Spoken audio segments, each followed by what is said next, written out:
परिचय। ये दिवाली का समय है। वानी अपने घर के सामने मोमबत्तियां जला रही है। उसके पास 30 मोमबत्तियां हैं। वो उन्हें 5 पंक्तियों में लगाना चाहती है। वो जानना चाहती है कि एक पंक्ति में कितनी मोमबत्तियां लगानी चाहिए। वो जल्दी से गणना करती है और प्रत्येक पंक्ति में 6 मोमबत्तियां लगाने का निश्चय करती है।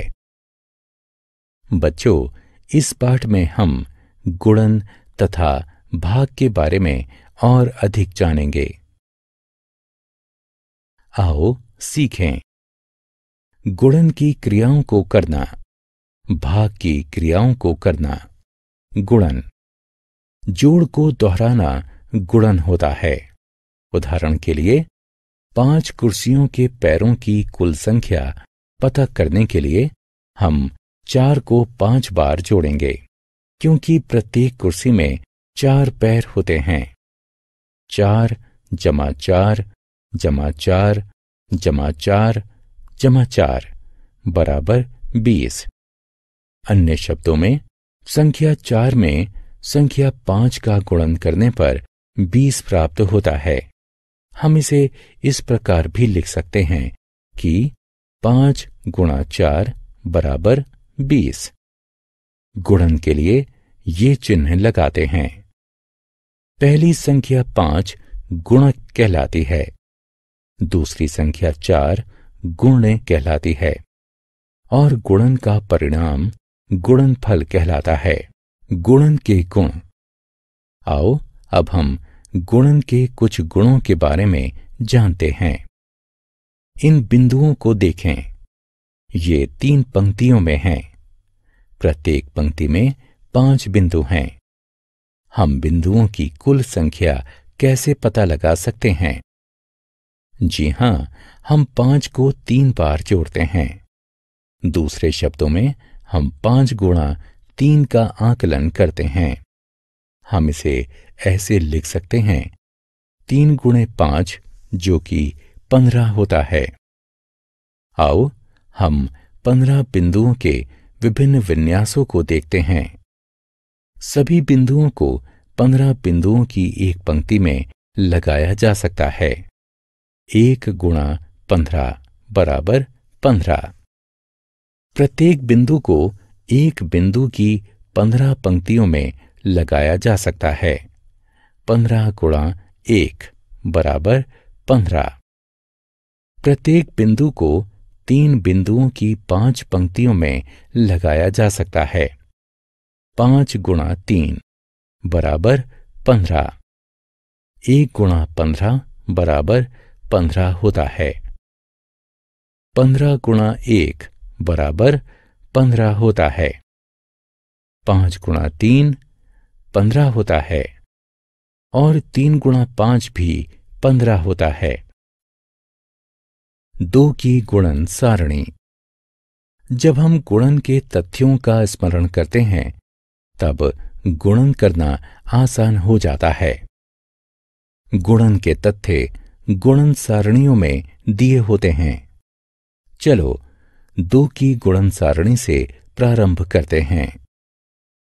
2 गुणा 1 2 होता है। 2 गुणा 2 4 होता है। 2 गुणा 3 6 होता है। 2 गुणा 4 8 होता है। 2 गुणा 5 10 होता है। 2 गुणा 6 12 होता है। 2 गुणा 7 14 होता है। 2 गुणा 8 16 होता है। 2 गुणा 9 18 होता है। 2 गुणा 10 20 होता है। 3 से 10 तक की गुणन सारणी। आओ अब हम 3 से 10 तक की संख्याओं की गुणन सारणी को जानते हैं। चलो 3 की सारणी से प्रारंभ करते हैं। अब 4 की सारणी, 5 की सारणी, 6 7 8 9 तथा 10 की सारणियां। आओ खेलें। संख्याओं का गुणन करके सही विकल्पों को उठाकर उनके संगत बक्सों में रखें। एक अंक वाली संख्याओं का गुणन। एक फल के कटोरे में 6 सेब रखे हैं। इस प्रकार के 13 कटोरों में कितने सेब होंगे? इसका उत्तर पता लगाने के लिए हमें 13 का गुणा 6 से करना होगा। 13 को 10 जमा 3 के रूप में लिखते हैं। 10 और 6 का गुणा करते हैं। इसके बाद 3 और 6 का गुणा करते हैं। फिर दोनों को जोड़ देते हैं। 10 गुणा 6 60 होता है तथा 3 गुणा 6 बराबर 18 होता है। अब 60 और 18 का जोड़ करने पर 78 प्राप्त होगा। अतः 13 कटोरों में 78 फल रखे होंगे। उदाहरण, 75 का 6 से गुणा करते हैं। संख्याओं को एक दूसरे के नीचे रखते हैं। 5 का 6 से गुणा करते हैं। 5 गुणा 6 30 होता है। 6 के नीचे 0 तथा 7 के ऊपर 3 रखते हैं। अब 7 का 6 से गुणा करते हैं। 7 गुणा 6 42 होता है। 42 और 3 को जोड़ते हैं।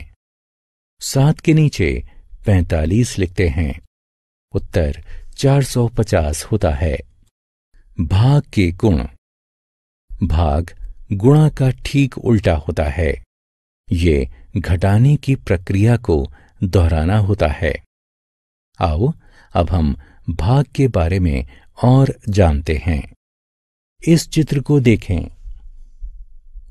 बगीचे में 24 गमले हैं। अगर माली बगीचे में रखे गमलों को 4 पंक्तियों में लगाता है तो बताइए प्रत्येक पंक्ति में कुल कितने गमले होंगे? आइए हम चरणबद्ध तरीके से इसे देखते हैं। प्रत्येक पंक्ति में 6 गमले होंगे।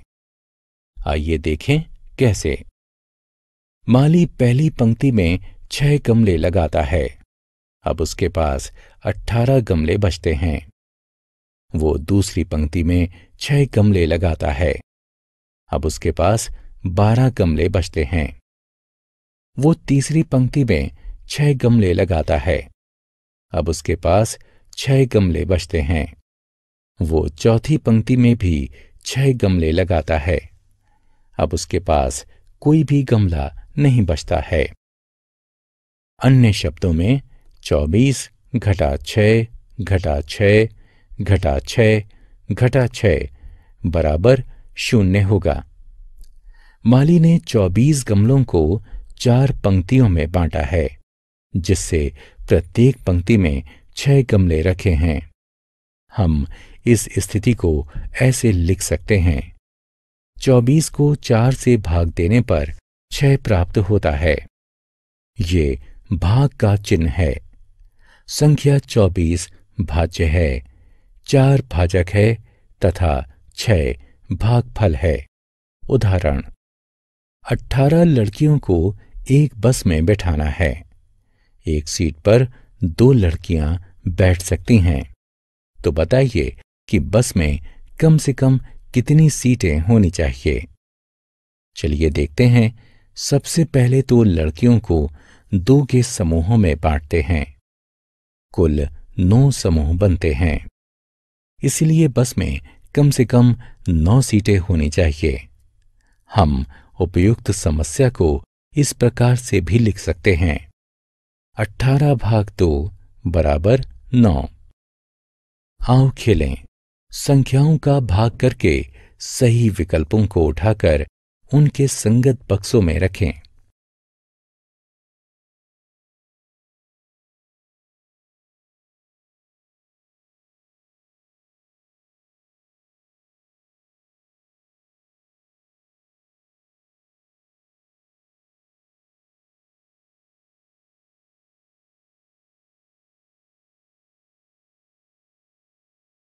हमने क्या चर्चा की?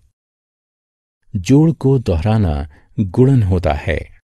गुणन वो होता है जिसको किसी संख्या से गुणा किया जाए। गुणक गुणन करने वाली संख्या होती है। गुणन का परिणाम गुणनफल कहलाता है। घटाने को दोहराना भाग होता है। भाज्य वो होता है जिसका किसी संख्या से भाग किया जाए। भाजक भाग करने वाली संख्या होती है। भाग का परिणाम भागफल कहलाता है।